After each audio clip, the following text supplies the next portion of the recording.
Your Excellencies, ladies and gentlemen, in accordance to our program,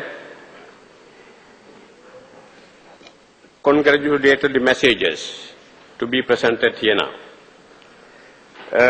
During these 2 days of celebration, we have many Buddhist representatives came very far away to join our activities here at UNESCO. So I would like to at least to present a few words on behalf of their countries and organizations before conclude our celebration here at UNESCO tonight. Therefore, I would like to call upon now His Holiness Bukri, Supreme Patriarch of Cambodia. If he is in the hall, I would like to very kindly invite him come to the podium and to have a seat here.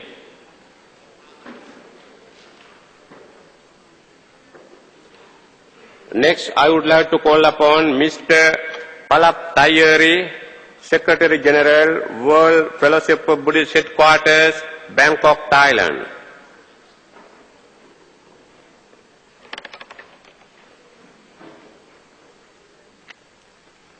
The third, I would like to call upon Professor Kodo Matsunami, Japan Buddhist Federation from Japan. Next, I would like to call upon Mr. Graham Lyle, Honorary President, Pure Land Association from Australia.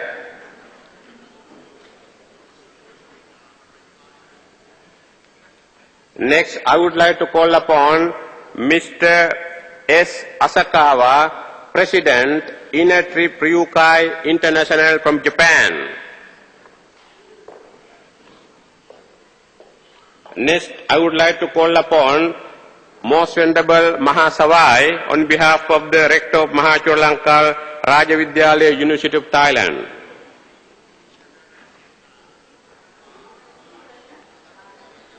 Next, I would like to call upon Most Venerable Chung Dai-jin, President of Daesun Jing Riche Order of Korea. Next, I would like to call upon Most Venerable Bante Chauchu, President, Los Angeles Buddhist Union, United States of America. Next, I would like to call upon Mrs. Claudine Shinoda, President, European Buddhist Union. Next, I would like to call upon Venerable Chung Un-chul, President, One Buddhist Order from Korea. If he is not here, I would like to call upon a representative here in Paris. Next, I would like to call upon Most Venerable Dr. Thich Tin Han, President, World Linson Buddhist Congregation, France. Next, I would like to call upon Mr. Dankma Banget, the Wonder, German Buddhist Community from Germany. The last, I would like to call upon Mrs. Nampet from USA.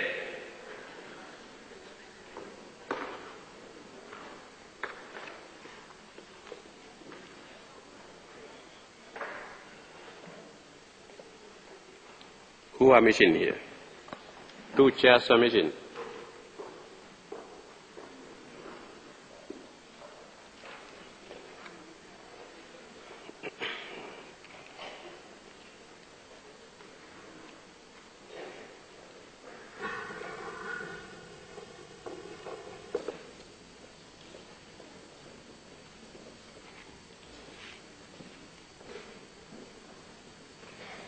Your Excellencies, ladies and gentlemen, Most Venerable, on behalf of the organizing committee, I warmly welcome you all to this last session.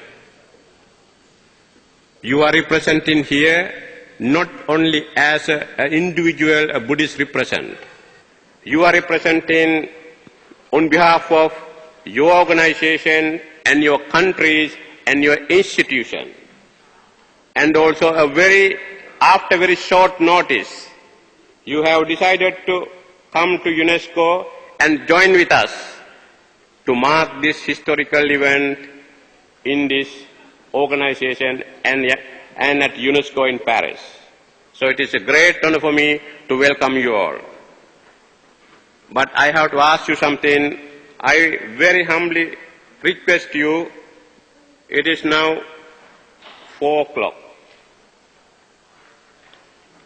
I have to close this session 5:30. So I have to really respect to the time frame because our friends who are doing translation, very heavy, difficult job, I had released them earlier. Therefore, I am asking you to take time as minimum as possible, not long speeches. So if you have very long messages, please hand out to me all your messages. I will read all. I will learn a little bit more Buddhism, and I will publish in our proceeding report. Please understand me. Now, with this remark, first of all, I would like to call upon His Holiness Bukri Supreme Patriarch Dhammayutta Nikaya of Cambodia. Most venerable, floor for you now.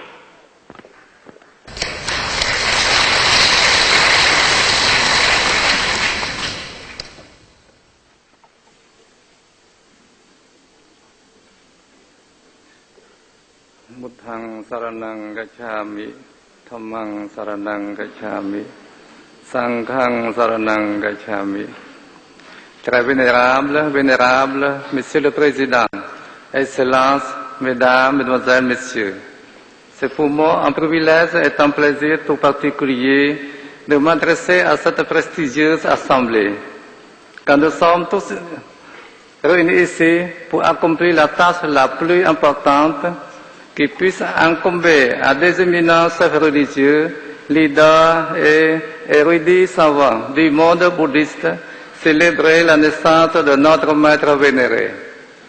Permettez-moi de venir à vous, au nom du peuple bouddhiste du Cambodge, avec les mots pieux du roi Khmer, Vajiramanen Sen, celui qui a su traduire dans l'esthétique de son empire la sérénité de la foi bouddhique, ainsi que le principe d'impermanence de toutes choses et de compassion envers les êtres. Le roi souffrait des maladies de ses sujets, plus que des siennes, car c'est la douleur publique qui fait la douleur du roi, et non la douleur propre. Ces mots disent toute l'ampleur de l'enracinement de la foi bouddhique en terre khmer, de siècle en siècle, et encore aujourd'hui, ce précepte dicte les actions et les actes des grands rois du Cambodge ancien et du Cambodge moderne, y compris ceux de Sa Majesté le roi Norodom Sihamoni, ainsi que Sa Majesté le roi Père Norodom Sihanouk avant lui. Puissent ces paroles vous donner également paix et harmonie. Très vénérable, Monsieur le Président, pour honorer cette occasion exceptionnelle, je souhaiterais insister aujourd'hui sur le nécessaire développement d'un nouvel esprit qui nous relie, celui de la tolérance, de la compréhension et de la paix. Le bienheureux n'a-t-il pas prononcé ces paroles?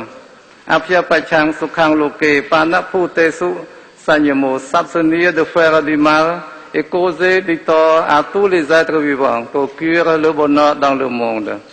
Par ces mots, le Bouddha considère que la tolérance est une richesse de l'esprit et du corps. Et de par cette richesse, on doit être disponible pour développer la richesse et le bien-être de son prochain. Le maître veut mettre l'accent sur le voie, savoir et comprendre, et non pas sur la foi et la croyance. Le mot bouddhiste, sattha, est souvent traduit par foi, mais il veut en fait dire confiance. Il en ressort de cette tolérance et de cette confiance une liberté de culte et de pensée qui montre l'essence humaniste du bouddhisme. La liberté de penser que professeur le Bouddha devait permettre l'émancipation de l'homme par sa compréhension de la vérité. Cette compréhension devrait amener chaque homme à développer son caractère moral et spirituel et aboutir ainsi à une société heureuse et pacifique. Le Bouddha souhaitait que les hommes comprennent la nécessité de la paix et de la non-violence. C'est pourquoi le bouddhisme est fondamentalement porteur d'une culture de paix. À nous, donc, de construire un monde qui accepte chaque culture, tout en dépassant chacune de notre culture propre, dans un grand projet commun, celui de la paix, celui du développement durable, de la science et de la culture, de l'éducation et du partage. Un monde fondé sur le respect, respect des identités, respect des civilisations, respect de religion et de culture, respect de chaque homme et de ses droits fondamentaux. Pour y parvenir, il est nécessaire que nous insistions sur le fait que le Bouddha a toujours fait référence à la responsabilité individuelle de l'homme. Nous devons, nous bouddhistes du monde entier, nous efforcer à étendre cette responsabilité individuelle en une responsabilité universelle. Cette responsabilité universelle doit naître de la conviction et de la prise de conscience de chaque homme sur terre, qu'il peut quelque chose pour que le monde s'améliore. C'est un effort personnel que le Bouddha demande à chacun de nous. L'héritage du Bouddha n'est pas seulement ses reliques. C'est aussi et surtout l'effort et la responsabilité que doit assumer chacun qui implique la réalisation de son enseignement, de ses pratiques et de sa pensée. Il est facile de se dire bouddhiste. Être bouddhiste implique des droits, certes, mais aussi des devoirs envers le Bouddha et envers son prochain. Pour parvenir à cette responsabilisation, le bouddhisme préconise sa voie.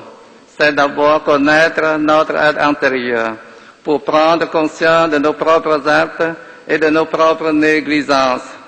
Notre maître à tous nous a dit, ne vous occupez pas des fautes d'autrui, ni de leurs actes, ni de leur négligence. Soyez plutôt conscients de vos propres actes et de vos propres négligences. La connaissance des sciences des lois du monde ne rend pas l'individu conscient des mystères qui peuplent l'esprit de l'homme. Connaître, c'est être conscient de la vacuité du monde en tant qu'illusion. Nier, c'est avoir peur d'affronter notre être et se complaire à croire que l'homme est foncièrement bon. Comme le dit le bienheureux, en vérité, on est le gardien de soi-même. Quel autre gardien y a-t-il? En se maîtrisant soi-même, on obtient un gardien difficile à gagner. Très vénérable, Monsieur le Président, c'est le respect des autres que le Maître nous a transmis.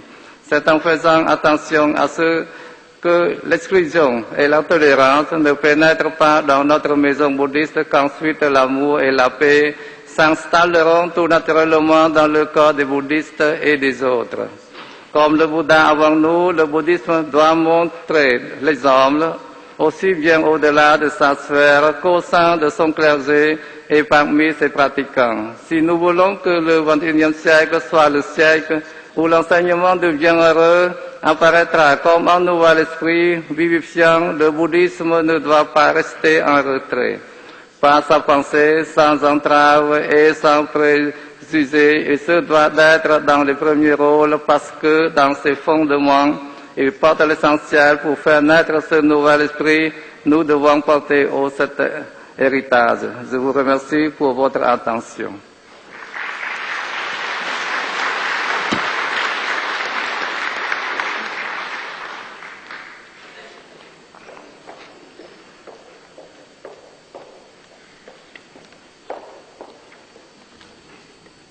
Sadhu, and thank you very much for his speech.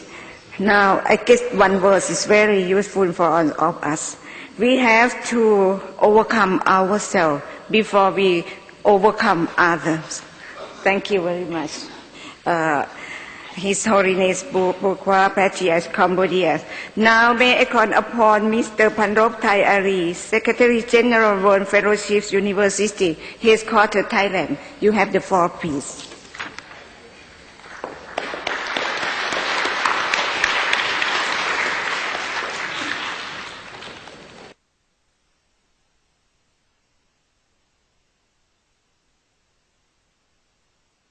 the holiness, the most vulnerable, the most reverend, venerables, excellencies, ladies and gentlemen.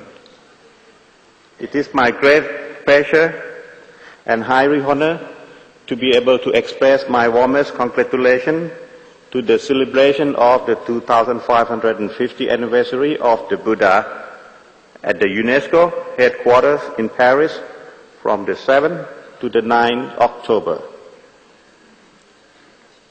As we know, the Buddha exemplar and teaching have greatly contributed to the promotion of human development and the establishment of world peace. According to the Buddhist scriptures, the Tripitaka, the Buddha secret for peace and enlightenment in the forest. It is then a tradition and preference for monks to go to the forest and live in the solitude. The Buddha, however, did not leave the community and enjoy a peaceful life by himself. After having found the Fourfold Noble Truth, he returned to lay community and preached the way toward the end of suffering and the ultimate peace. The theme of this celebration, the Buddhist contribution to the humanity, will surely assert the virtuous teaching of the Buddha. In addition, the two international forums on the Buddhist contribution to the cultures and human development and role of religions for world peace certainly attract all participants to fulfill the objective of the celebration. The World Fellowship of Buddhists is quite concerned with critical situation of the world today. We truly believe that by means of Buddha teachings and our practice accordingly, we can save our world and live peacefully together. The World Fellowship of Buddhists' objective and activities thus focus on unity and peace of all beings.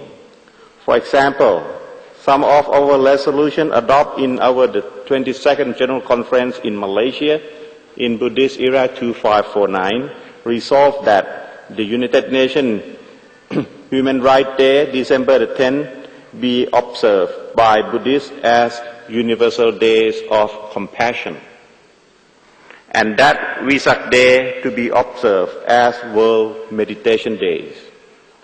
It should be noted that all world problems can be solved by loving kindness and compassion.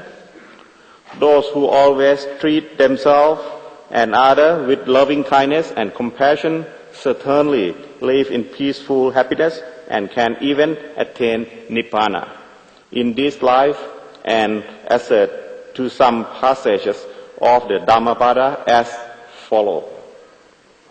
The bhikkhu, monk, who live in loving kindness and is pleased in the Buddha teaching, attain the peaceful state, Nibbana, which is happiness at the alley of conditional things. And the goal of everyone, monks and ladies, in this world is Nibbana. Those whose minds are rightly trained in the factors of enlightenment and who changing to nothing and delighting in such dissociation, they represent one attain Nibbana even in this world. The crucial means to cultivate loving kindness and compassion in order to attain the peaceful state of mind in meditation. The principle of meditation is the training of mindfulness. Whenever we pay attention to our own thoughts, words, and deeds, we are conscious of ourselves and our movement. Hence, we refrain from doing bad and are encouraged to do good.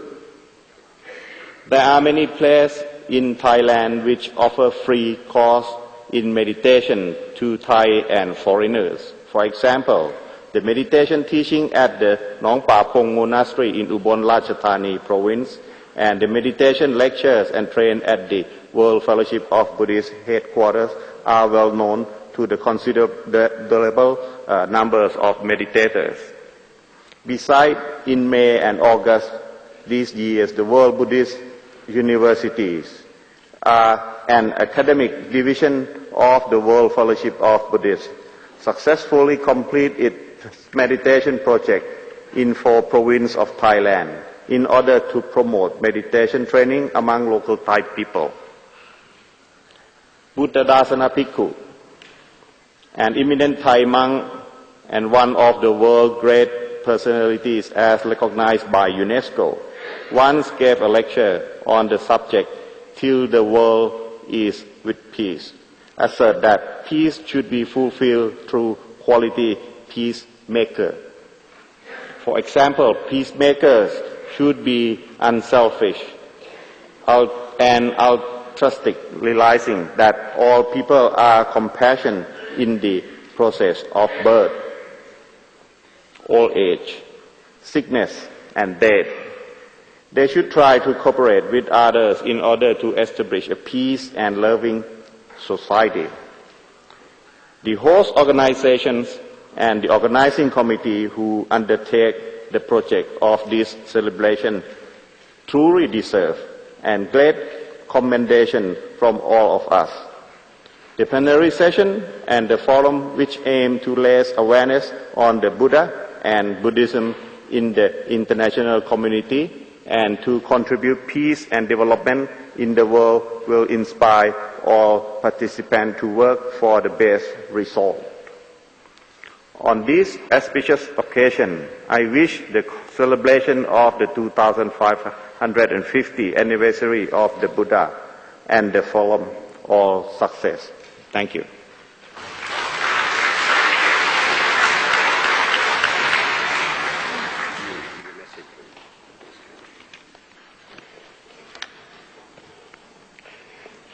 Before I call upon next Buddhist leader, would you please very kindly make short your presentation just for 5 minutes.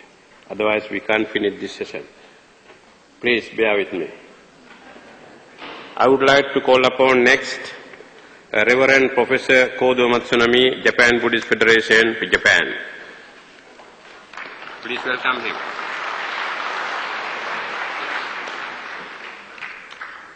The Honorable Sirs, distinguished guests, members of the Sangha, and ladies and gentlemen. On behalf of Japan Buddhist Federation, which is comprising of more than 100 established Japanese Buddhist denominations, I would like to express my heartfelt congratulations on the occasion of the 2550th anniversary of the Buddha at the UNESCO headquarters here. With so many people attending here, and also I would like to express my heartfelt thanks to those who have tirelessly that effort to make this event as a successful one. I'd like also, in the present state of the world, each religion should aspire to respect human rights and work to bring about a peaceful life for all people. Yet, on the contrary, religion is adding to disputes and unrest. When we look at the present world crisis confronting us, there seems to be many problems to be solved politically, economically, socially, and religiously. No matter how much we try our best to compromise, forgive, and reconcile with each other, unless we recognize and repent our egocentric tendency by realizing the oneness of all life in which we stand under the ground of becoming, we shall never solve the problems now or in the future. Recent developments in biotechnology have revealed that irrespective of whether one is human beings or other species, there are similar kinds of traces of DNA, although they differ with each other by chance and conditions. If it is true, how stupid we are to compete with, deceive, fight, rob, and kill each other in the name of a religion, which is nothing but the product of man-made ideologies. All our belongings, our body, property, fame, etc., are nothing but the temporal borrowing of things from the world. All we are the members of world family. A Japanese Buddhist poet, Misuzu Kaneko, once sang as follows: "Out of the mud blooms the lotus. It is not the lotus that does it. Out of the egg comes the chick. It is not the chick that does it." These are the things I have realized, and that too I didn't do. It is precisely at such times that we must make the effort to work for harmonious coexistence through acknowledging one another and through the laws of interdependent origination taught by Shakyamuni Buddha. On the occasion of this event, I send wholehearted best wishes that there will be an increase in solidarity among Buddhists all over the world. And in concluding, I'd like to add one message that as a regional center of WFB, we are planning to have the next General Conference in 2 years from now on. So I hope that you will participate to this memorable event. Thank you very much.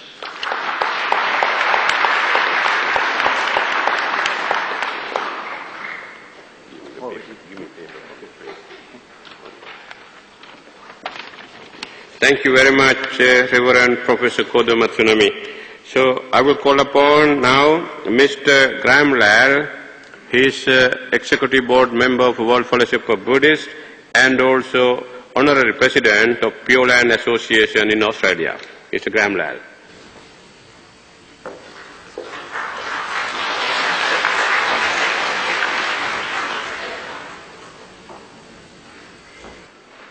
Namo Amitabha.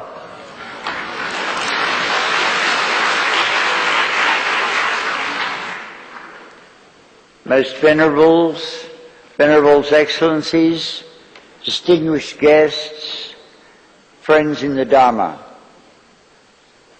As mentioned earlier by Her Excellency the Ambassador for Sri Lanka, it was 7 years ago, on the 13th of December 1999, at the 54th General Assembly of the United Nations in New York, that a resolution was passed for the international recognition of the holy day of Vesak, acknowledging, and I quote, the contribution Buddhism has made for over 2.5 millennia and continues to make to the spirituality of humanity. It is therefore most fitting that UNESCO has, in conjunction with the Pure Land Learning College of Toowoomba, Queensland, Australia, and the World Fellowship of Buddhists, headquartered in Bangkok, Thailand, convened this conference to honour the Buddha Jayanti year, 2550 in the Buddhist era. As well as being a member of the Executive Council of the World Fellowship of Buddhists, I'm today representing the 7 Pure Land associations in Australia under the wise guidance of our great teacher, Venerable Master Ching Kong A.M. Our Venerable Master currently guides 67 Pure Land centres throughout the world, in such countries as Australia, Canada, Hong Kong, Malaysia, Singapore, Spain, Taiwan, Thailand, the United Kingdom, and the United States of America. The Pure Land Learning College in Toowoomba, Queensland is a training centre for the Sangha and lay practitioners alike. We are very honoured to have Venerable Master Ching Kong as an Australian citizen who's contributed greatly to the spiritual wealth of our country. In 2004, he was awarded the honour of the Order of Australia, AM, for his services to Buddhism and to interfaith and multicultural respect and understanding. And this is the highest honour that Australia can confer on any of its citizens. Master Ching Kong understands that world peace can only be achieved when the world's many faiths can gather together in a spirit of friendship and mutual respect. And this is clearly reflected in the presence with us at this great conference of representatives of many major faiths, and we offer them a very warm welcome. Of course, the world's religions have their important differences, and these should be respected, but they have far more qualities in common. And we should concentrate on our common aims and cooperate with each other rather than seeking to argue on these differences. This will contribute greatly to overcoming the many problems confronting our troubled world. So, on behalf of the Pure Land Associations of Australia, I bring you greetings and best wishes to this great conference, memories of which I'm sure you will cherish for many years to come. Sabbe Sata Bhavantu Sukhitata. Namo Amitabha.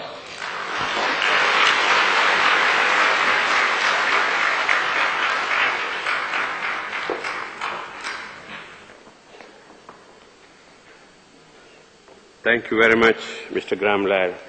Now I will call upon Mr. Asakawa, President, Inner Trip Ryukai International, Japan. He will read his message in Japanese language, so we will have a very brief interpretation. If you have a secretary to do that. Mr. Asakawa.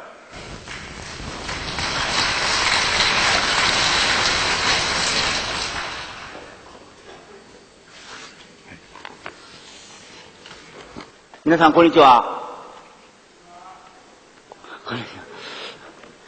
Distinguished guests, dear friends and colleagues. 本日はこのユネスコのこの会場でお釈迦様の2550年の式典が盛大に催されましたこと、誠におめでとうございます。 I'm very pleased to be here amongst you all today from ITRI Japan to celebrate the 2550th anniversary of the Buddha at the headquarters of UNESCO. 日本へ仏教が伝来してから1470年が経ちます。しかし、その間私たちの体の中に、血の中に仏教の死が染み込んでおります。 Buddhism was introduced in Japan 1,400 years ago, and Buddhism is now in our blood and in our soul. その教えを今のこの時代に適合させ、現代的な方法で若い人にとって魅力的なものにしようと、これまで歩んでまいりました。 Our organization has taken steps to adapt the teachings of the Buddha to contemporary times and present them in a modern way so that they are attractive to the young people. 仏教という信仰はまず何よりも平和の宗教でございます。そして、仏教はいろんな宗教の中でも最も人類の人々の中で平和を大事にする教教えであると信じております。The faith of Buddhism is first and foremost a religion of peace, and it must be said that it has, among the major religions, probably the best record of living up to that creed, the peace. 仏教の非常に重要な教えは、傷つけ、殺すことではなく、あらゆる命を慈しむことです。仏教とは特に平和的ではない手段によって目的達成としたことはありますが、仏の名において大きな戦争が戦ったことは一度もございません。The cardinal precept of Buddhism is not to harm or kill, but to cherish all life. Though Buddhists have at times sought to achieve their goals by less than peaceful means, but no major war has been fought in the name of Buddhism. 仏教のいかなる経典におきましても、暴力を使うことは正当化されておりません。経典は信者たちに自分自身が他の人と共に正しく、明るく、元気に生きていくことの心を集中し、慈悲と愛の思いを育み、困っている人々を助け、報復や復讐に背を向けようと説いております。There is no justification in any Buddhist scripture for the application of violence in human affairs. The scriptures advise believers to focus on their own morality, encourage thoughts of compassion of love, help those in need, and turn away from retaliation or revenge. もちろん、仏教を含むいかなる宗教であっても、それぞれの教義が健全だから、その教義が信者たちによってずっと守るであろうということにはならないと思います。Of course, it is important to understand that sound doctrines in any religion, including Buddhism, are no guarantee that those doctrines will always be observed by its followers. 過去に仏教は貧しい発展してない国々で栄えました。日本もそうでございます。それらの国々は仏様がお教えになったことを実践することによって幸せになり発展いたしました。In the past, Buddhism flourished in poor and underdeveloped countries, like in Japan in the past, but they were able to find pure, lasting happiness by practicing what Buddha had taught. 今日先進国は物質的な富と豊かさを得ましたが、苦しみの原因を取り除くことができておりません。Today, the developed world has accumulated enormous material wealth, but still we have not been able to remove the causes of suffering. 実際今日、人々は物質的なものや肉体的な快楽自体を目的としており、その結果、欲望と精神的困難が増産するに至りました。宗教もまた、不寛容という山にかかってしまうために紛争の原因となってきました。仏教は人間の心の中に絶えず起こっているこのような動揺を克服することを目指しています。克服するための明確な手順、方法を示しています。それに仏教の教えと実践は世界中で広くその価値を見せられました。その教えに従う方法は世界で様々ですが、根本の教えは皆全く同じではないかなと思います。In fact, today, people are using material goods and sensual pleasures as an end in themselves. This has led to an escalation of desires and mental turbulence. Religion too has become a source of conflict whenever it has been plagued by intolerance. Buddhism seeks to rise above these and similar agitations going on continuously in man's mind. There are definite prescribed processes and procedures in this regard. Buddhist teachings and practices have therefore been widely appreciated all over the world. There are different systems being followed in the world, but the underlying teachings remain the same. 結局世界平和にとって一人一人の平和が必要条件でございます。この点に関する仏教の教えは、心に内にあるもの、また遠いところにあるものも、あらゆるものは本質的につながっているということでございます。仏教は一人一人の間になされている区別は、究極的には空のものであると思われます。これをたどっていくと、当然、他の人と関わっていくということが、一人一人の人間の世界の平和に貢献していくことになると思います。Ultimately, world peace presupposes peace in individuals. A fundamental Buddhist conviction in this regard is that all things, inner and far, are fundamentally related. It also asserts that the distinctions made between individuals are ultimately illusory. From this, it follows naturally that a single person who lives in a non-violent manner is contributing to the peace of the world. 仏教の貢献は本質的には心を鍛え、貧困を養い、心を安定させるということにあると思います。また、儀式という点から宗教を定義するのではなく、生活の仕方として宗教を定義することに関係があります。それらを一人一人が悟りの状態に到達ができるまで洗練されることに関係があります。悟りは我々の見地を受け入れ、また違いをありのままに認めながら、万物の根本的な単一性を認めることに生まれる寛容の気持ちと関係がございます。The contribution of Buddhism is essentially in the area of training the mind, cultivating behavior and purifying the emotions. It also has to do with defining religion not in ritualistic terms, but as a way of life. It has to do with exploring the inner world of feelings and emotions, and refine them to the point that each individual could achieve a state of realization, satori. Realization, satori, has to do with a sense of tolerance by accepting different viewpoints, appreciating diversity in nature, and yet realize the fundamental oneness of all creation.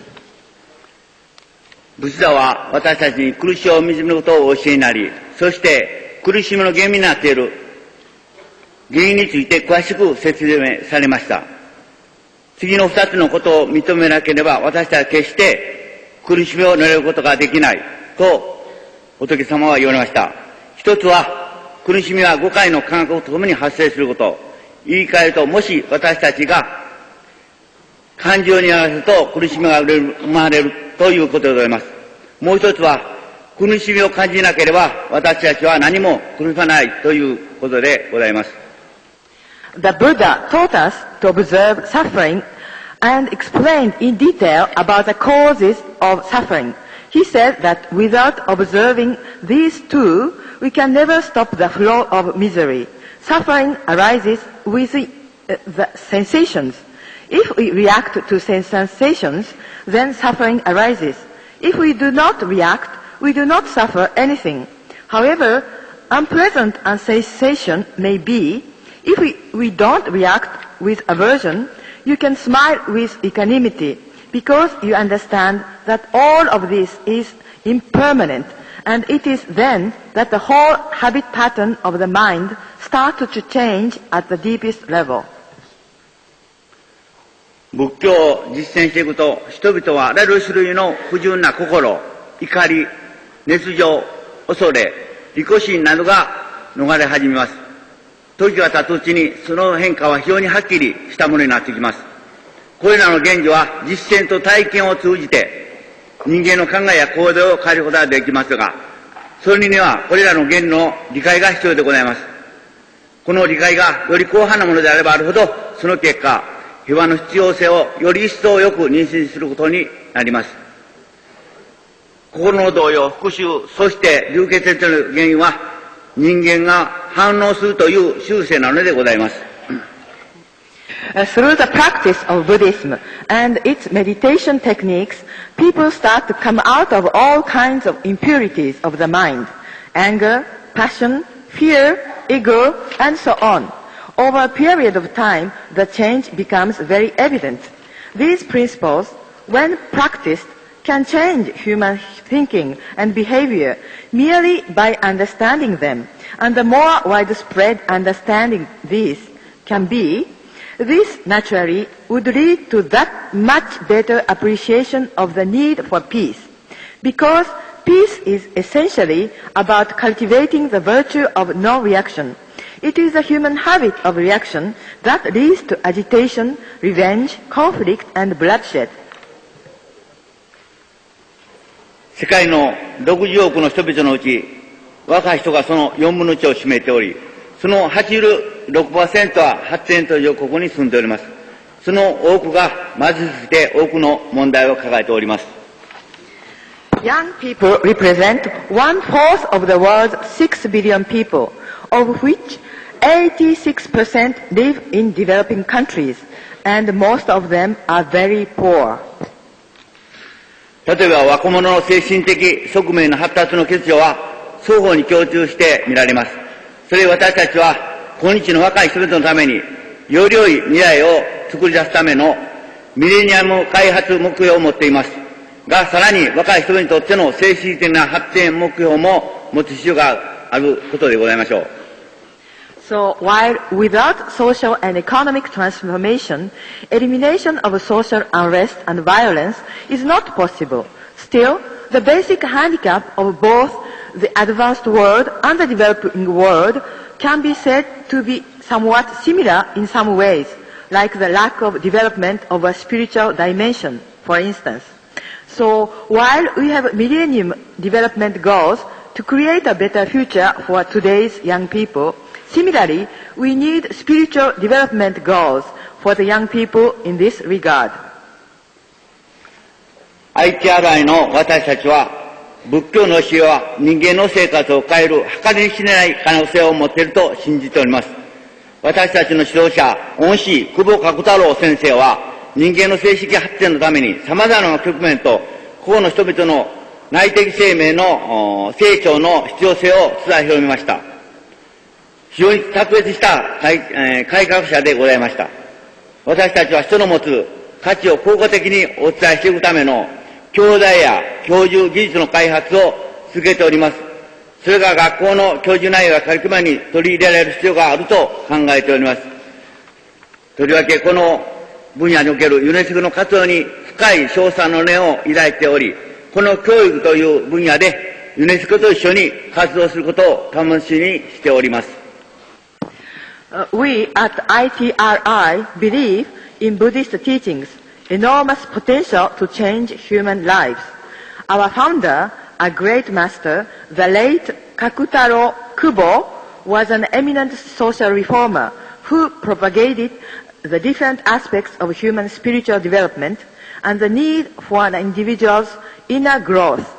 And we continue to develop teaching materials and technology for effective propagation of human values that need to be integrated into social syllabus and curriculum. We deeply appreciate that UNESCO is active in this area and look forward to working directly with them in this educational area. Thank you. どうもありがとうございました。日本語で話しまして誠に申し訳ございません。通訳は市川先生にやっていただきました。本当にありがとうございます。I'm sorry, I had to speak in Japanese. Thank you very much.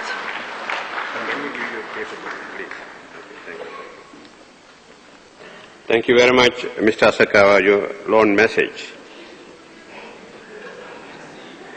If you have a long message, please give it for me. Short message, please read it here now. So I will call upon Most Venerable Mahasavai to read the message on behalf of Most Venerable Dr. Dhammako Sajan, Rector, Mahachualanka Rajavidyalaya, University, Thailand.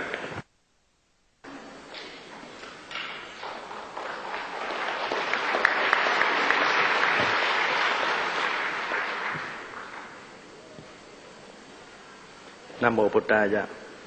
Amitabha. Ladies and gentlemen, I'm from Mahasawai Chodiko from Mahachura Buddhist University, Thailand.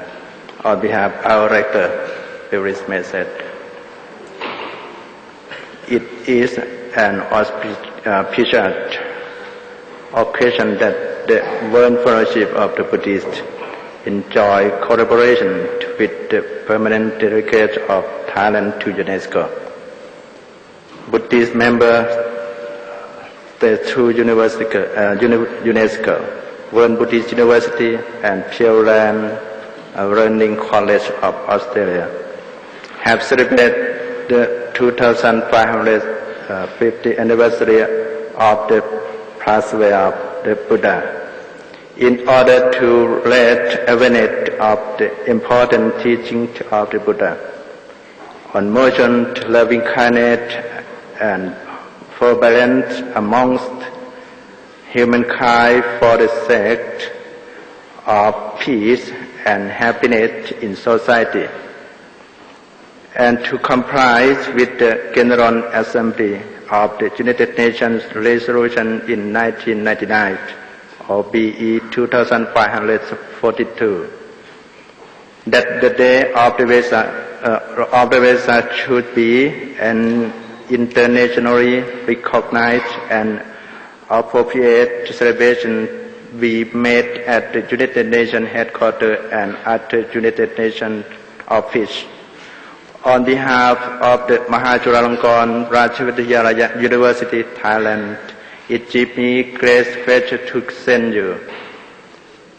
The organizing committee formed greeting on the celebration of the 2550th anniversary of the pathway of the Buddha to be celebrated on October at the UNESCO headquarters, Paris, France, today. May this auspicious celebration be graced on and success in pursuit of its most laudable intention. Most Venerable Professor Dr. Prathamako Sachan, Rector of Mahachura Longkorn Rajavidyalaya University, Thailand. Thank you.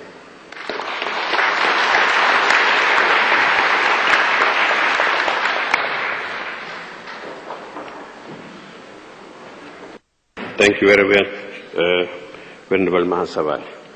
Now I would like to call upon Venerable Chung Dai Jin, President, Dai Sung Jin Risho Order from Korea.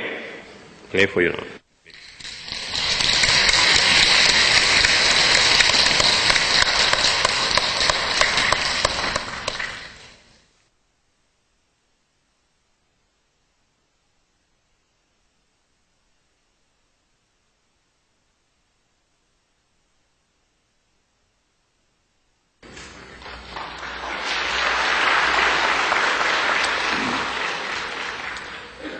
이 자리에 내임하신 여러분 안녕하셨습니까? 저는 대한민국 최대 민족 종교인 종단 대순진리회 중앙종회 이장 정대진입니다. 먼저 이번 부처님 탄생 2550주년 기념축제에 초대해 주신 태국 유네스코 연구대표 박연단장님이신 프리안 누치 박사님을 비롯하여 세계불교대학과 호주 정정학원 관계자 여러분들, 그리고 세계불교협회 부회장이신 담마라타나 스님께 감사의 말씀을 드립니다. 4개월 전 한국에서 개최된 2006년 세계 종교 지도자 대회의 인연으로 오늘 이 자리에 참석하게 되어 여러분들께 이렇게 말씀을 드리게 되니 너무나 감격스러우며 무한한 영광으로 생각하는 바입니다. 한국에서 개최되었던 세계 종교 지도자 대회의 슬로건인 화합, 평화, 지속 가능성이 이번 부처님 탄생 2550주년 기념 축제에도 이어져 인류 문화 발전과 국제 평화 운동에 크게 기여되기를 바라는 바입니다. 보리수 나무 밑에서 깨달음을 얻은 석가모니로부터 시작된 불교는 아시아뿐만 아니라 전 세계의 정신적 기둥 역할을 해왔습니다. 불교의 사상은 크게 자비의 생명 존중의 정신이라고 생각됩니다. 이는 세상 모든 만물이 서로 연결되어 있다는 연기론으로부터 시작하여 만물을 사랑하고 가엽게 여기라는 자비정신이 확대되어 궁극적으로 생명 존중 사상으로 이어진다고 생각합니다. 따라서 불교는 인류의 평화가 정착되는데 지대한 공헌을 했습니다. 현재 우리가 처한 전쟁, 환경재앙, 인간소외 등의 위기는 지금까지의 세상이 상극적 속성을 가졌기 때문입니다.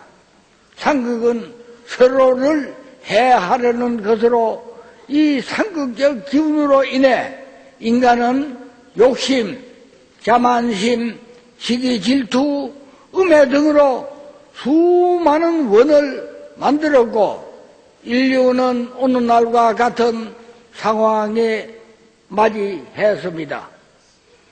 우리 종단의 신앙의 대상이신 강정상 상제님께서는 130여 년 전에 그 당시 약소국가였던 대한민국에 오셔서 천지공사를 통해 해원상생과 보훈상생의 진리를 내놓으셨습니다. 해원상생은 전 세계 인류의 가슴 속에 맺히고 쌓인 모든 원한을 해체 소멸하고 상대를 위해 희생적으로 봉사함으로 사람이 신명 위에 서서 신명을 통제 관장하는 비할 데 없는 인용 사상입니다. 보훈상생은 부모님께 효도하고 국가 사회에 보훈하면서 상대를 위하여 어떤 어려움에도 살려내고 잘 살게 정성으로 노력하는 것이 보훈상생입니다. 이제 21세기는 상극의 역사를 넘어 모든 인류가 화합하고 상대를 위하여 살아야만 하는 상생의 시대가 되어야 합니다. 이러한 상생의 시대야말로 우리 인류가 그토록 갈망해온 이상 세계입니다. 온 세계가 상생으로 가득 차는 그날을 향해 우리 종교인들이 앞장서서 상생을 실천해 나가고 종교 간의 융합과 화해가 지속될 수 있도록 우리 모두가 다짐해야 할 것입니다.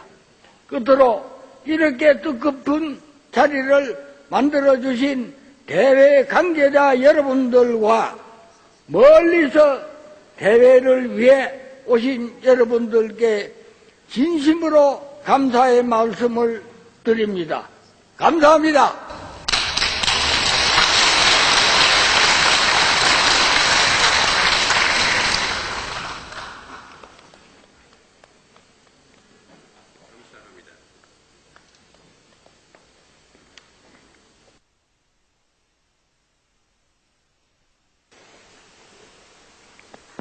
I have to say you kamsahamnida. Thank you very much. Now I will call upon Most Venerable Bhante Chauchu, President, Los Angeles Buddhist Union, United States of America.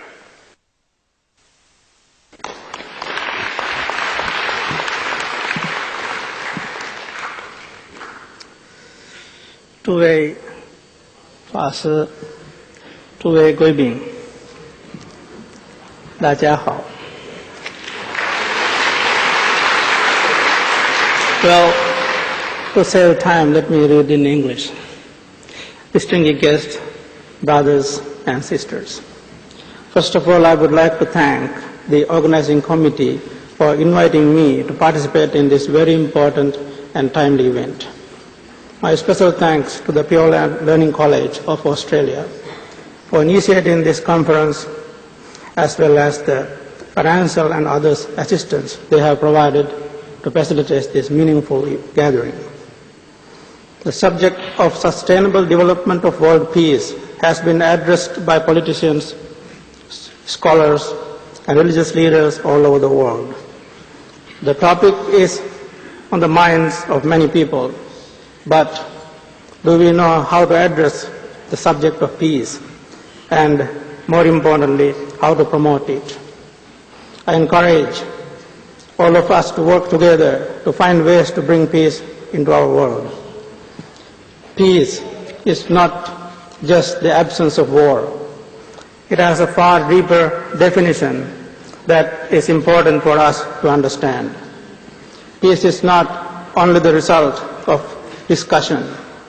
It is based in understanding and positive intention and achieved by wholesome and wise action.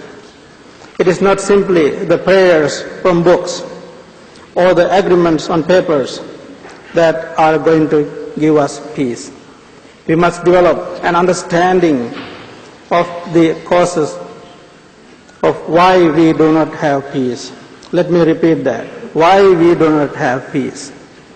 Peace can only come from the actions we take as leaders and from acting responsibly as individuals to bring peace into our lives.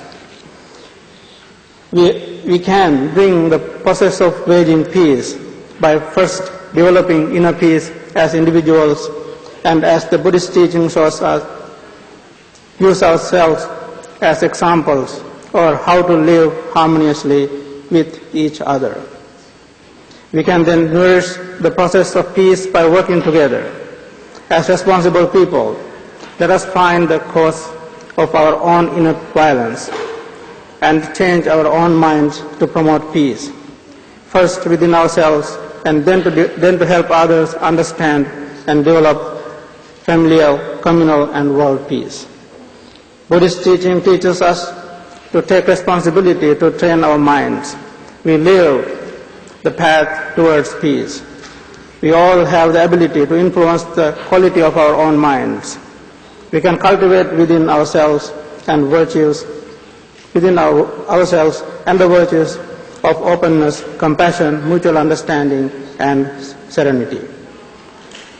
Unfortunately, violence is sometimes introduced and promoted in the name of peace by religious and political leaders. Let us start the peace training process within our own religious and political leaders who have strong influence to lead their fellow citizens. Buddhists always teaches us non-violent means to resolve our conflicts. Our contemporary times urge us to use common sense, compassion, and understanding through dialogue to create the willingness and energy to commit to rebuilding and sustaining peace. I encourage our fellow Buddhists to work out some plans of action to support the aims of the United Nations to achieve its goals. We need firm dedication and commitment to work together to educate humanity how to live in peace. I wish this conference a success in making a significant contribution to making world peace an ever-increasing reality. May peace be within us and in our world. Thank you.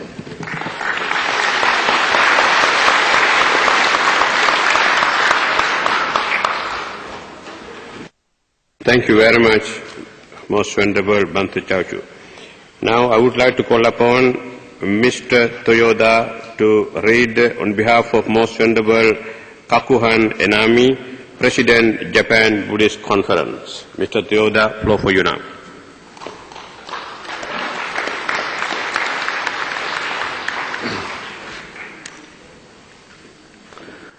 Holiness, Excellency, ladies and gentlemen, I read the message given by Venerable Kakuhan Enami, who is chairman of the Japan Buddhist Conference for the World Federation.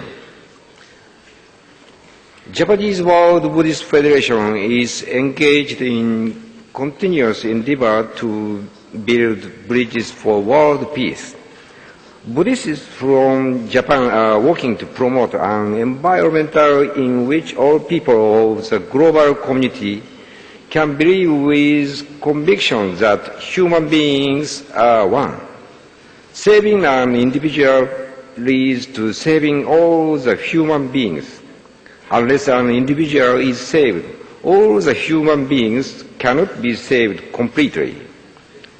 In Japan, there are various religions such as Shinto, sect Shinto, Buddhism, new religions, Christianity, and Islam, each of which has its own organization.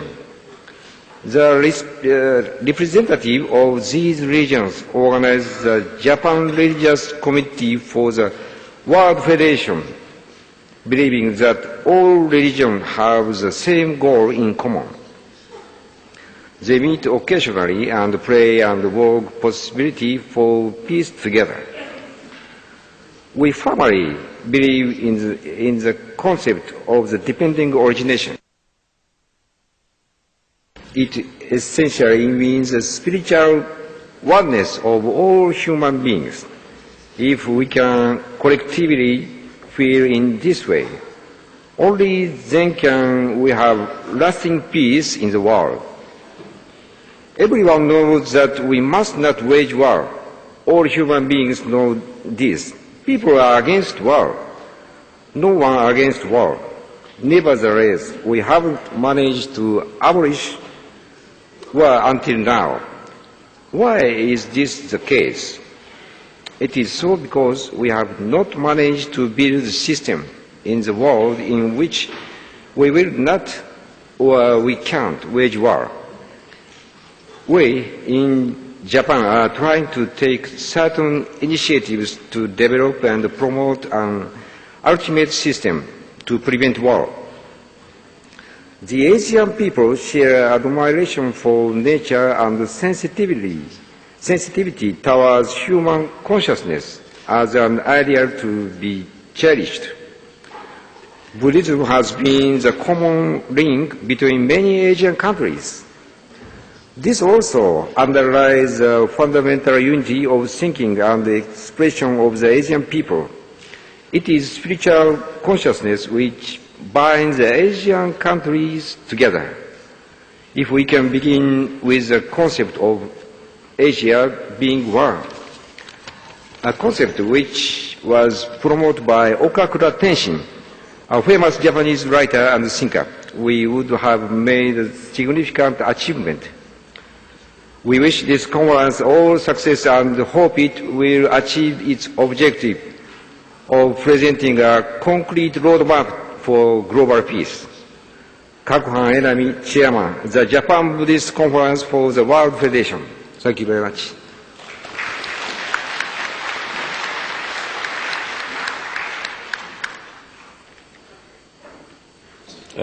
Thank you very much, Mr. Toyoda.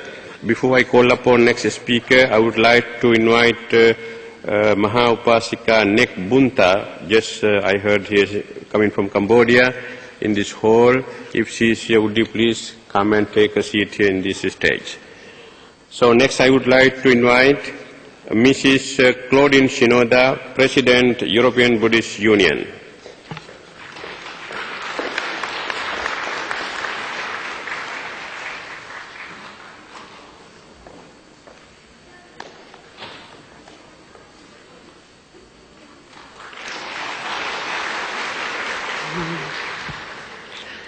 Excellences, très vénérable maître du Dharma, Mesdames, Messieurs, au nom de l'Union bouddhiste européenne, c'est avec une grande joie et une profonde gratitude que je félicite la World Fellowship of Buddhists, la délégation permanente de la Thaïlande à l'UNESCO, les États bouddhistes membres de l'UNESCO, la World Buddhist University, le Pure Land Learning College d'Australie et toutes les personnes qui, à l'occasion de la célébration de l'anniversaire du Bouddha, ont organisé cette rencontre et permis ces échanges d'excellente qualité sur le thème de la contribution du bouddhisme à l'humanité et au développement durable de la paix dans le monde.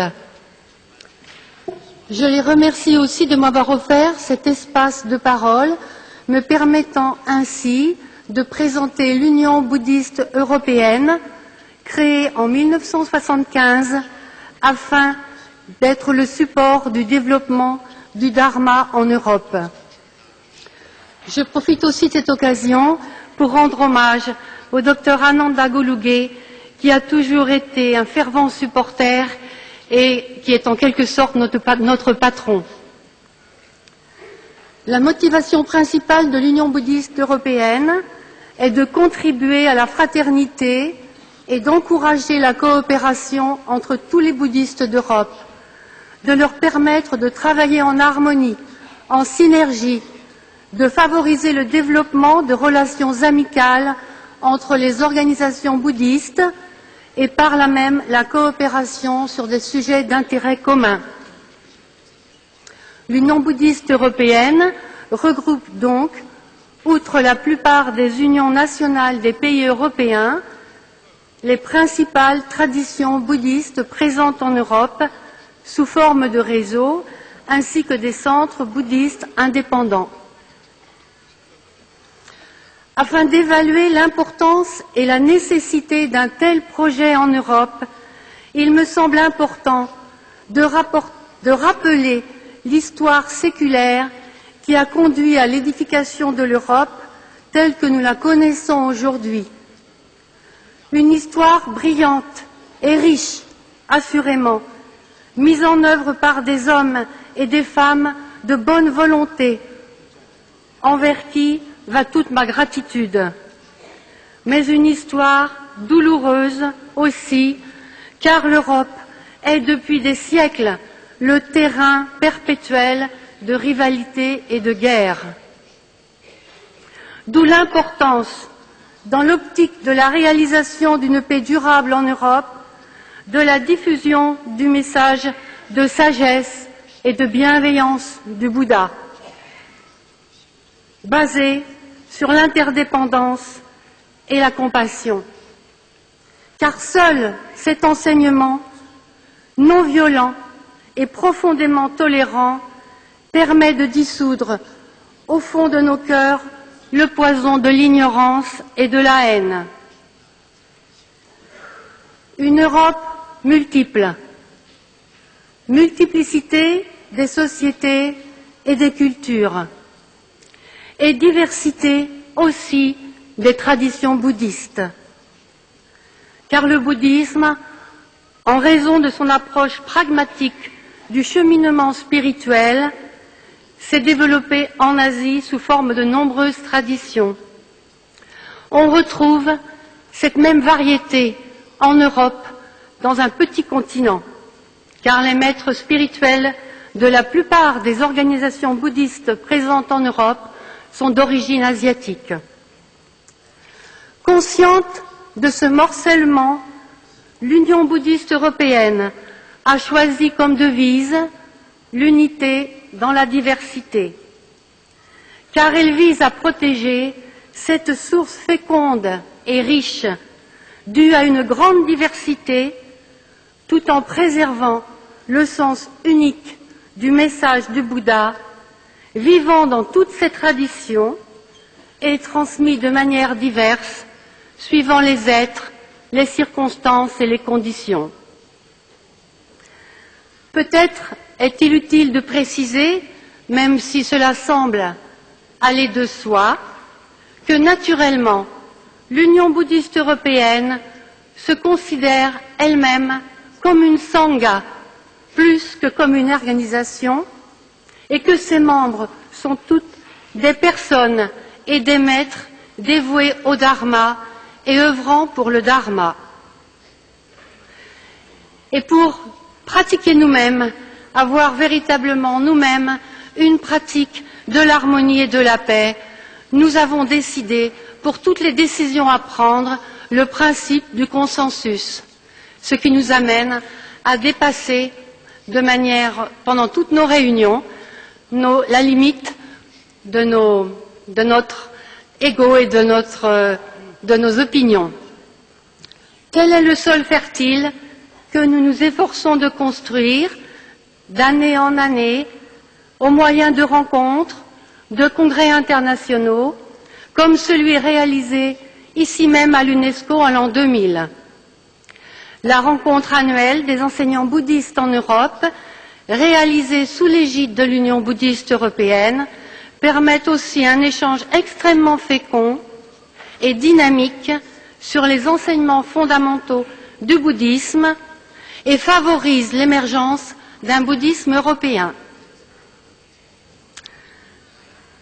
La voie du Dharma est une voie médiane qui permet aussi de prendre un rôle d'interface dans le dialogue interreligieux et nous souhaitons dans l'avenir être présents dans les dialogues intertraditions, de même que dans les dialogues sciences-traditions ou transdisciplinaires. L'Union bouddhiste européenne a pour mission de représenter le bouddhisme auprès des institutions européennes et devenir leur interlocuteur sur des sujets aussi divers que l'éthique, les droits de l'homme, l'écologie, participant ainsi de manière concrète à des réflexions et à des décisions concernant l'intérêt de tous. L'ampleur de notre vision rend bien évidemment indispensable le lien avec les organisations bouddhistes internationales, notamment des organisations comme la World Fellowship of Buddhists, modèle et référence pour une organisation aussi récente que la nôtre. C'est avec joie et beaucoup d'intérêt que nous envisageons notre collaboration future avec toutes les organisations dont le but est d'œuvrer à la paix et à l'harmonie universelle. Nous nous trouvons aujourd'hui dans ce lieu hautement symbolique qu'est le siège de l'UNESCO à Paris, rejoignant la vision de la culture de la paix promue par l'UNESCO. L'Union bouddhiste européenne prône une culture de l'harmonie qui, dans l'unité, sans intégrisme ni syncrétisme, encourage la préservation de la diversité et la préservation de nos patrimoines traditionnels de l'Europe, ainsi que celui des traditions bouddhistes présentes. Merci beaucoup.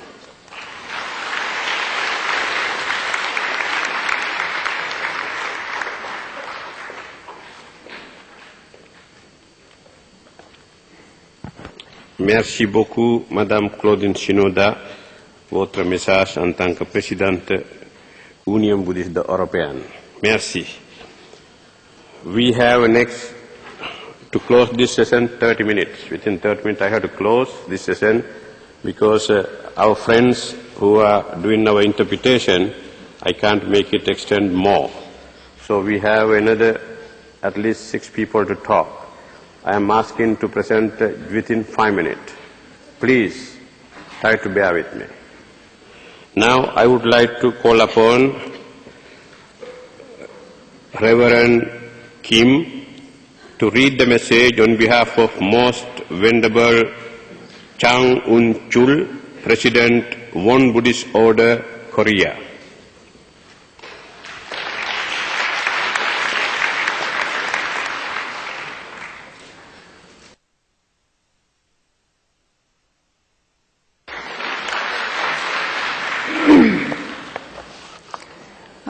Excellences, Mesdames et Messieurs, et Je suis la présidente de l'association des amis du Won Bouddhisme en France. Le vénérable Zhang Chol n'a pas pu venir dans cette conférence car il est devenu le nouveau grand maître récemment dans notre communauté bouddhisme Won. D'où je vous transmets son message pour la paix. Aujourd'hui, à l'occasion de la célébration du 2550e anniversaire de Bouddha à l'UNESCO, je souhaite que la grâce de Bouddha se répande dans le monde entier afin que la paix mondiale se réalise et l'esprit humanité soit retrouvé.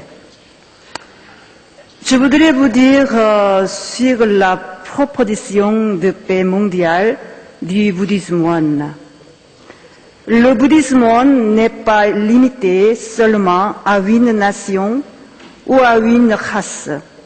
Il vise à aller au-delà de toutes les frontières et de tous les obstacles. Le fondateur du bouddhisme Won a fait connaître la doctrine du cercle parfait, c'est-à-dire l'esprit originel de tous les êtres. Et il a déclaré que toutes les religions se rencontrent dans cette pensée, car la finalité ultime des religions est l'unique.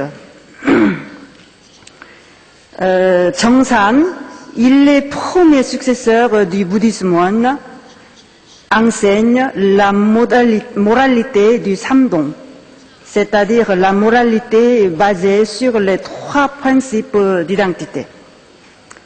Le premier principe d'identité, toutes les doctrines ont la même origine, signifie que chaque religion doit se répandre au-delà de ses propres frontières pour s'ouvrir aux autres religions.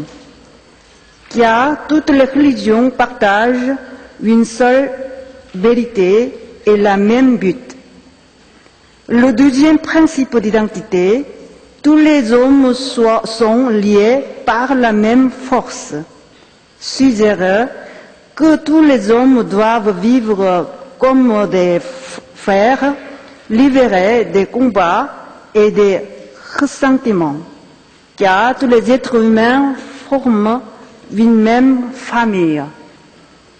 Le troisième principe d'identité, toutes les entreprises ont le même but, signifie que toutes les entreprises et toutes les revendications humaines doivent coopérer ensemble, plutôt que de se rejeter l'une l'autre, dans le but de construire un monde meilleur.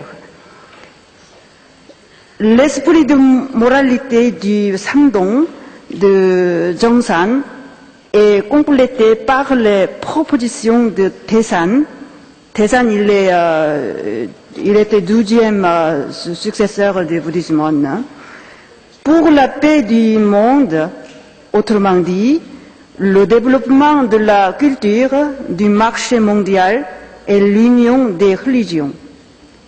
Le développement de la culture vise à nourrir la force de l'esprit pour que les gens fassent bon usage de l'avancement scientifique et technologique, faute de quoi les êtres humains sont asservis par le matérialisme et dégénèrent sous l'influence d'une science et d'une technologie mal comprises. Le développement du marché mondial vise à promouvoir la coopération internationale sans s'arrêter aux intérêts nationaux ou raciaux. Les besoins de tous les êtres humains seront ainsi amplement satisfaits, qu'il s'agisse de vêtements, de nourriture, etc.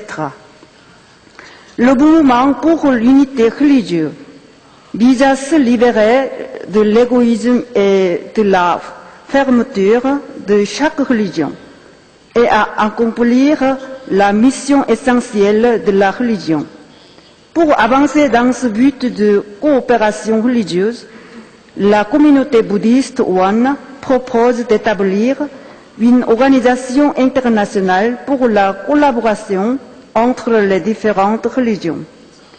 La communauté bouddhiste One sera à la tête des autres communautés religieuses en levant les obstacles et les frontières du passé et en créant une seule et grande famille dans ce monde.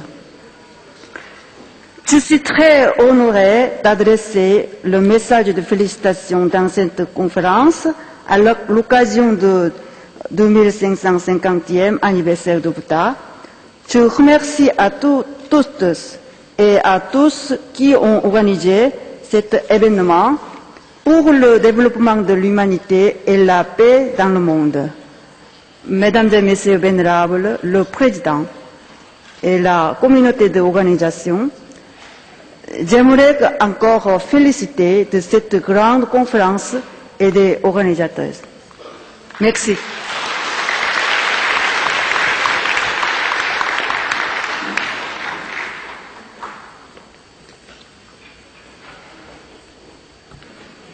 Merci beaucoup, Reverend Kim. It is now I would like to call upon Mr. Dankma Banget, the Wonder, German Buddhist Community, Germany.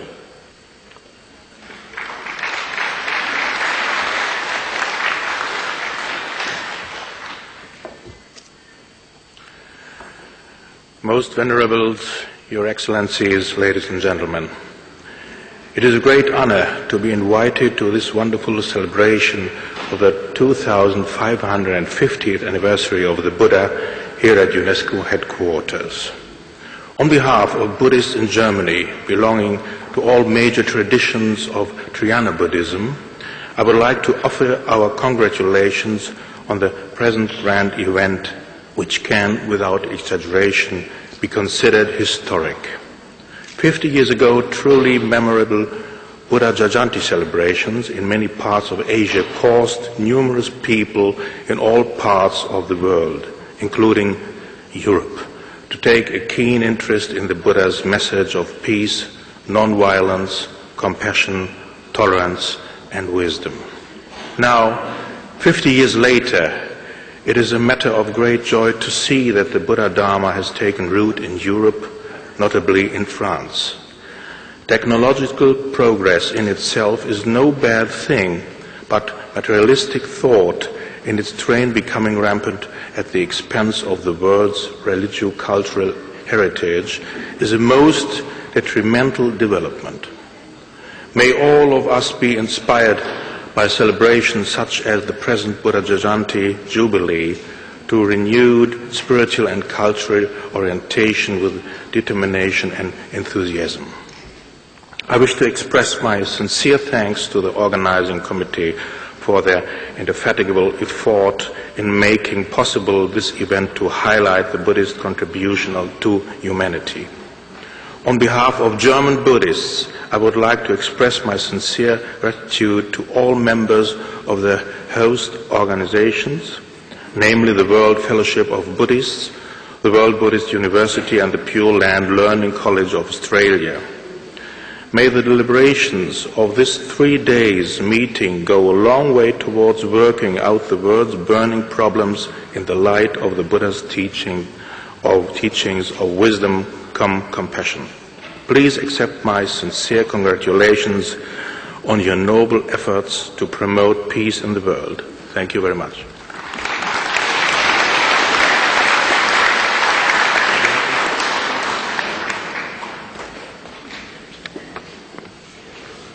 Thank you very much, Mr. Banget. I would like to call upon now Mrs. Nampet from Los Angeles to read the message on behalf of Most Venerable Piyananda, President of Buddhist Sangha Council of Southern California of United States of America.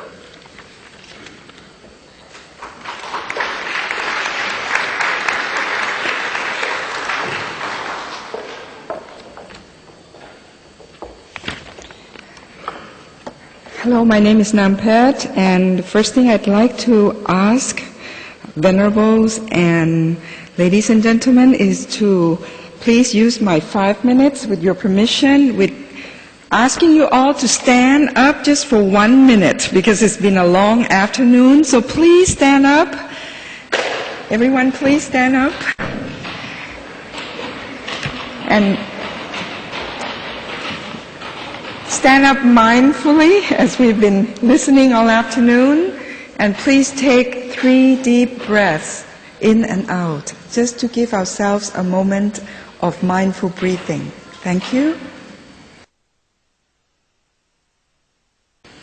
Thank you so much. Please sit down.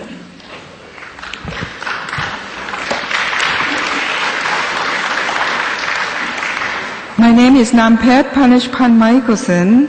I'm the president and co-founder of the International Thai Leadership Council, which is based in the U.S., but it is operating all over the world. I feel very honored today that Bhante Wapola Piyananda, who is a very big benefactor to the Thai Buddhists in America, has asked me to deliver this precious message to the organizing committee. Venerable Wapola Piyananda also holds many other positions, also as Chief Sangha Nayake of America, as President of Sri Lankan Sangha Council of America and Canada, the President of the Buddhist Sangha Council of Southern California, and also the International Religious Advisor to the President of Sri Lanka. So his message today is that he wishes, I wish to extend my heartfelt gratitude to the organizing committee of UNESCO, of this conference, and to the participants for all their hard work in making this wonderful 2550 Buddha's Jayanti celebration. I regret that I'm not able to join you, but thank everyone for the opportunity to send this message on behalf of the Sri Lankan Sangha Council of America and Canada and the Buddhist Sangha Council of Southern California, which is a member of the World Buddhist Fellowship. I hope the conference discussions will be fruitful for the benefit of the world. For today, the world is experiencing more and more turmoil. It's been emphasized throughout this meeting how bad of a turmoil that demands all of our attention. We will, however, be able to overcome all the dangers confronting all of us and our children by learning and practicing Buddha's teachings, and I'm sure he means all the best teachings of all the other religions have to offer. We must all be lighthouses for the conscience of humanity, thereby shining light into the darkness to enable the successful navigation through troubled waters. As Buddhists or non-Buddhists, we should think, quotation, all the people in the world are our Dharma brothers and sisters. Therefore, we endeavor to free all sentient beings from all suffering. Now, if I may ask for your permission for a brief one-liner summary for in Thai, ท่านปิยนันทะประธานสมัชชาสงฆ์ของแคลิฟอร์เนียภาคใต้ท่านก็เห็นความทุกข์ร้อนและเดือดร้อนที่เกิดขึ้นในโลกนะคะท่านก็บอกว่าขอให้เตือนพวกเราทุกคนให้ใช้พุทธวิธีในการแก้ไขปัญหาและให้ถือว่าทุกคนเป็นพี่น้องทางธรรมะของเราค่ะ Thank you for your patience and by the grace of the Triple Gem, may all of you be blessed with long lives, with health, with happiness, and the strength to work for the noble cause of world peace, now and forever. With gratitude, Wapola Piyananda. Thank you, merci. ขอบคุณค่ะ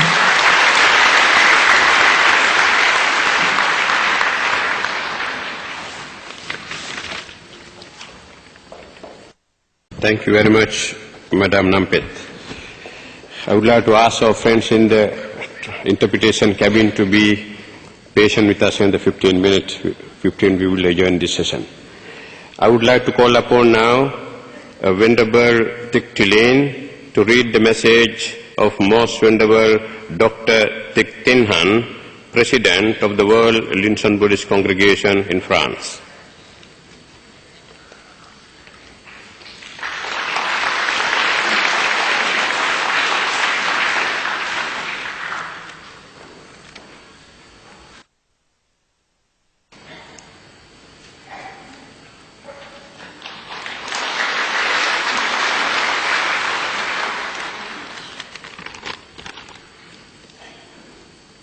Venerables, Reverends, ladies and gentlemen, on behalf of the President of the World Linson Buddhist Congregation, the Most Venerable Professor Dr. Thich Thich Han, today it would be greatly honor for us to tread to the General Assembly on 25th century's anniversary of Buddhism and the world peace. First of all, I am representing the World Linson Buddhist Congregation, thanking to the United Nations in world peace, dedication with admiration and appreciation greatly.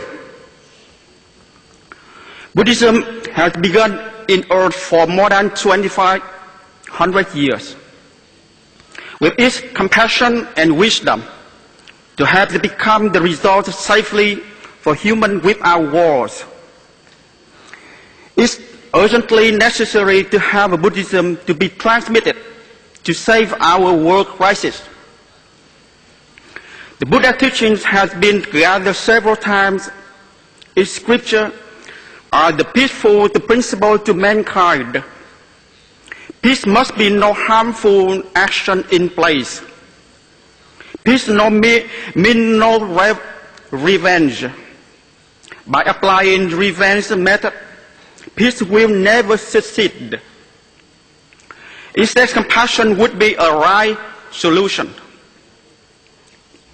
Our great difficult task would be how to eliminate inhuman actions. There would actually no other way to see the cruelty and war in human mind without practice, wisdom, and loving kindness.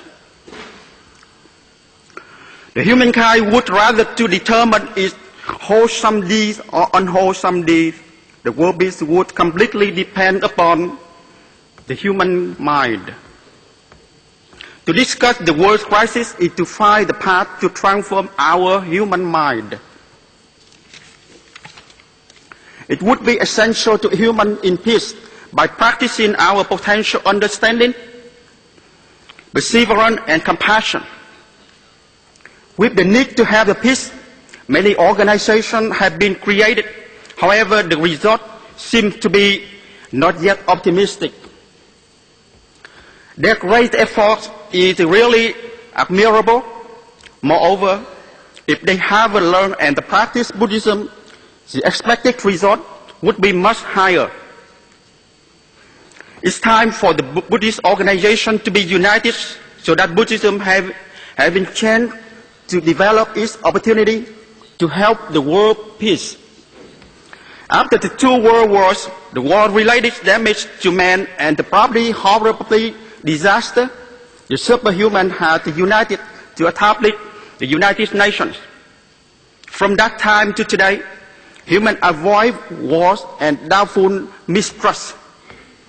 It's the religious union for its spiritual leaders to discuss the world peace, then gathering the essential matters to follow for understanding and sympathizing. It be transmitted Buddhism to human mind, as the Buddha said. All beings have the Buddha nature that will become Buddha. It's time to have the Buddhism to abolish the hatred, violence, unwholesome deeds, no matter what nations, faith, and races. Lastly, be united to get ultimate goal of the world peace of humankind. May Buddha bless all human beings in happiness, peace, enjoy. Thank you so much.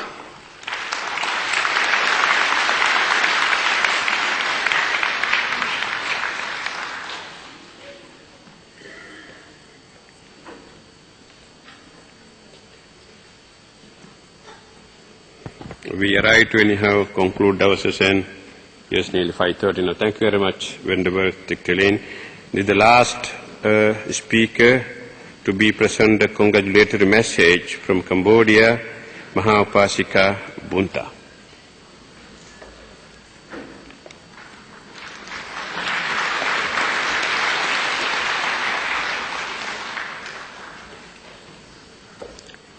Chief Pathom,ខ្ញុំសូមគោរពដល់អស់លោកស្រីទាំងអស់ដែលជាអ្នកដឹកនាំពុទ្ធសាសនាដែលបានអញ្ជើញមកគ្រប់ទិសទីទាំងអស់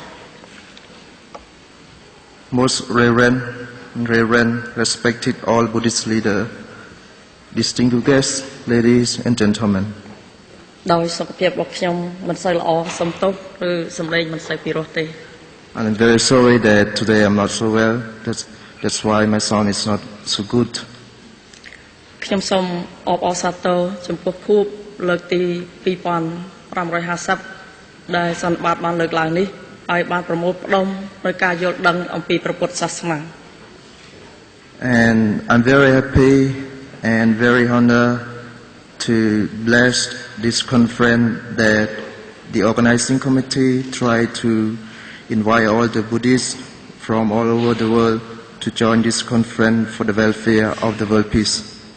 បើយើងសម្លឹងពីពុទ្ធវចនៈដែលព្រះអង្គទ្រង់សម្ដែងគឺមានសារៈប្រយោជន៍សំខាន់ណាស់សម្រាប់ពិភពលោកយកមកអនុវត្តក្នុងទិសដៅកសាងប្រទេសជាតិឲ្យមានសន្តិភាពសាមគ្គីធម៌និងអភិវឌ្ឍព្រមទាំងស្ថិរភាពផងដែរ If we look clearly and understand deeply the meaning of the Buddha's teaching, there is nothing but the principle for the prosperity, peace and development in the world.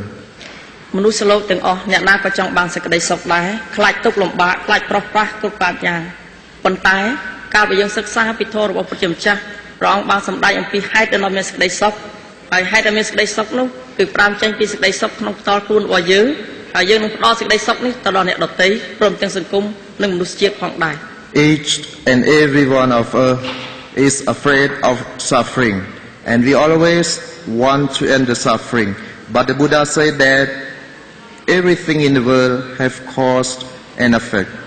If we want peace, then we have to look inside ourselves, and peace start from ourselves first.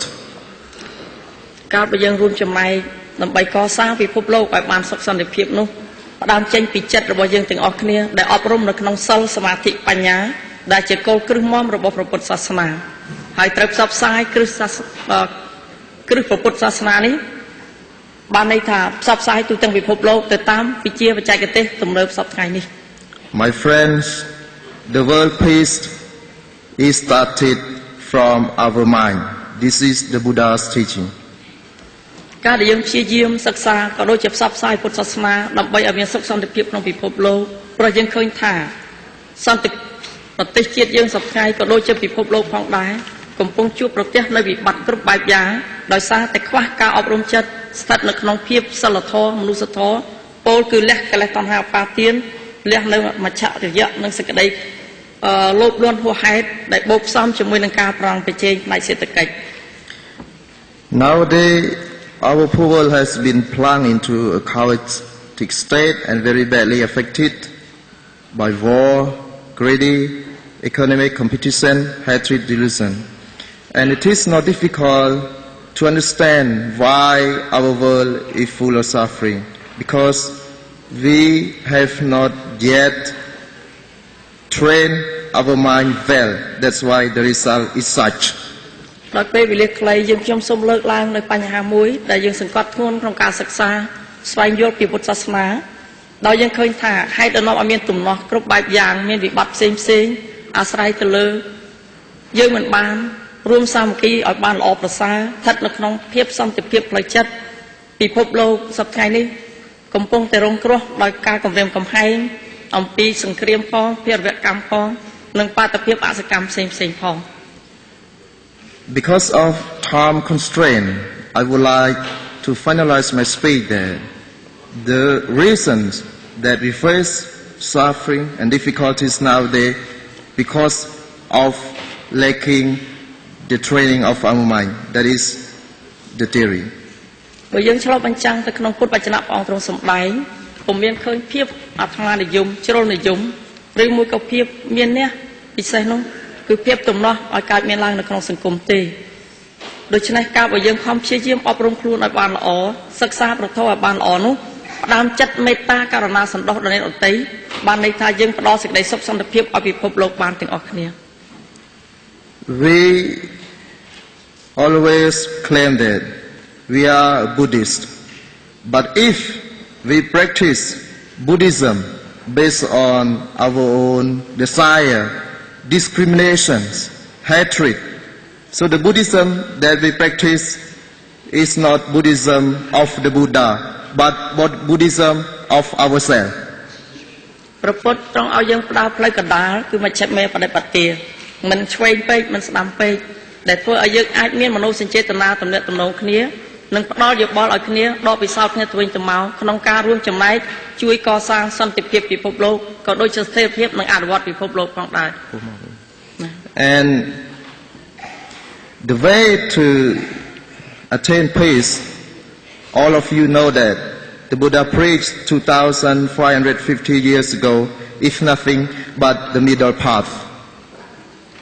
ដូច្នេះសូមឲ្យលោកអ្នកទាំងអស់គ្នាមានចិត្តមេត្តាករុណាសន្តោសគ្នាសូមឲ្យពិភពលោកប្រកបដោយសន្តិភាពសុខសេរីភាពតរៀងទៅ And may human mind be free from hatred, selfishness, jealousy, and may the world is peaceful, and may the Buddha bless you all. សូមឲ្យព្រះពុទ្ធជាម្ចាស់នៅក្នុងសន្តានចិត្តរបស់លោកអ្នកទាំងអស់គ្នា May the Buddha in your heart. 谢谢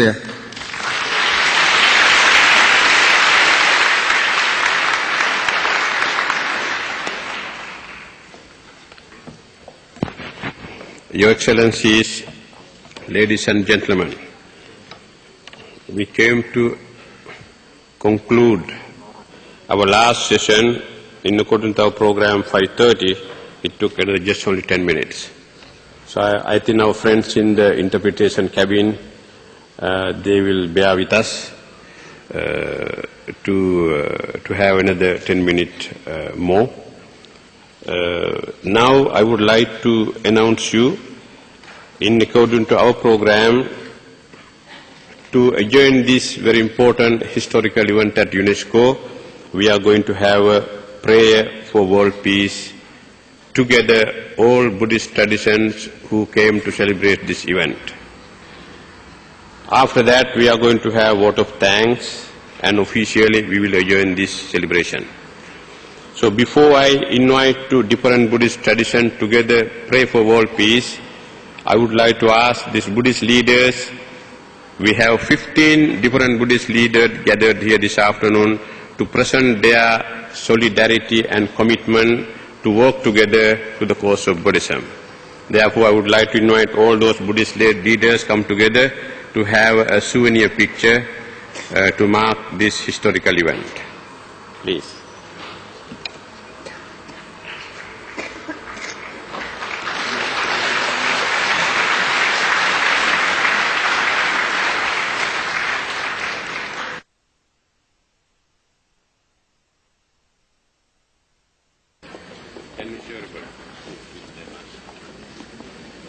I hope you can see.